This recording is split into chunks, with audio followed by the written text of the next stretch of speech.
Hey everyone, welcome to my channel. If you enjoy these videos, don't forget to subscribe. I share content that's easy to follow and worth your time. Let's get started. Want to send a text message right from your Outlook inbox? It's easier than you think, and you don't need any special software. Here's how to do it. First, open Outlook and click to create a new email, just like you normally would. Now, for the important part, the to field. Instead of an email address, you will type the recipient's 10-digit phone number, followed by an @ symbol, and then their mobile carrier's specific email gateway. For example, if you're sending to an AT&T customer, you'd type 55512345567 at txtatt.net.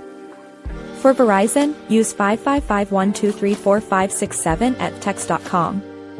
T-Mobile users need 55512345567 at tmobile.net. If the person uses Sprint, try 55512345567 at messaging.sprintpeaks.com.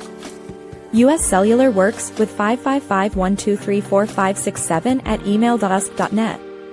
Boost Mobile uses 55512345567 at sms.myboostmobile.com. Cricket Wireless is 55512345567 at sms.cricketwireless.net. After entering the correct gateway for their carrier, type your short message in the email body. Remember, it's going to be a text, so keep it concise. The subject line is usually ignored or appears as part of the message. Finally, hit send.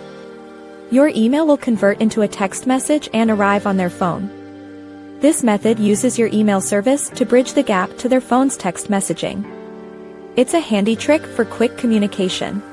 Thanks so much for watching. If you liked the video, tap the thumbs up, hit subscribe, and ring the bell so you don't miss anything new. See you next time.